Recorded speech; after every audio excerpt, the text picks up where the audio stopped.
in order to set the stage and provide a context, we'd like to make a short presentation of the PharmaLedger project. And so just I'll run through a few slides here before I turn it over, just to give everybody kind of the background here. And we'll start with the first slide, which is kind of the reason for the PharmaLedger project. So yeah, next slide, please. Yeah, there we go. The big problem is our big problems. These are problems that individual companies or organizations suffer from and are not able to do or to solve on their own. And this looks at the areas of security, of counterfeit or falsified medicines, fragmented data silos, lack of data provenance, and also systems that are not patient-centric or not designed for patients. And this is basically can be summed up as inefficiencies and waste. This is what led us on the journey for PharmaLedger, because we thought, okay, there is a new technology, maybe it can be applied to these problems, and we can do it together as a team. So the next slide shows basically kind of the vision as we envision it, where we've created something which we're calling a digital trust ecosystem. Basically, a digital trust ecosystem is we will define it in the future, but it's an ecosystem defined by a geography or an industry that is using a common platform for mutual benefit, and it's shared by individual stakeholders. And this can be the attributes can include increased efficiencies, open innovation, patient empowerment and privacy, and secure healthcare data sharing. So these are some of the components. Next slide, please. So it's a great vision, but how do you do something like this? And we were fortunate to find out about the Innovative Medicines Initiative. This is the joint undertaking between the European Union and the FPA, the European Federation of Pharmaceutical Industries and Associations. And this is a project for innovating in medicines and in digital health.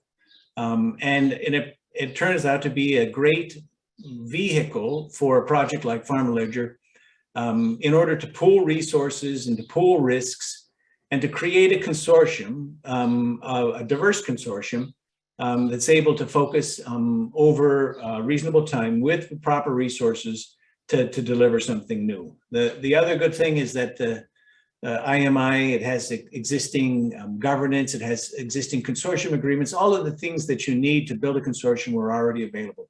So we were very fortunate to find IMI and go through the process, and that has resulted in PharmaLedger. And the next slide is PharmaLedger in a nutshell. This is a 3-year project, and we're in our last year of the project. It has 29 members, 12 industry or pharmaceutical companies, and 17 public partners.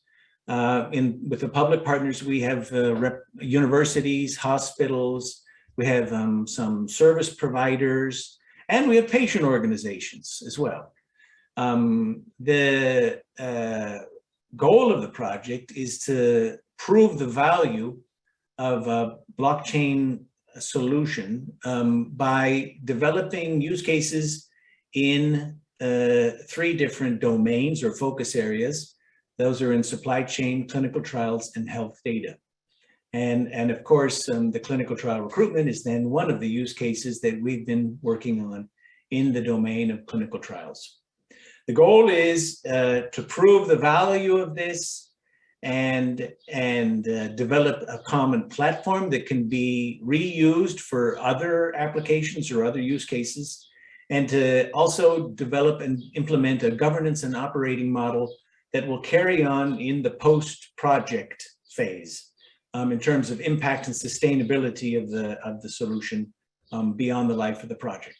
All projects end, and so Now we're getting ready for the next phase. Okay, next slide, please.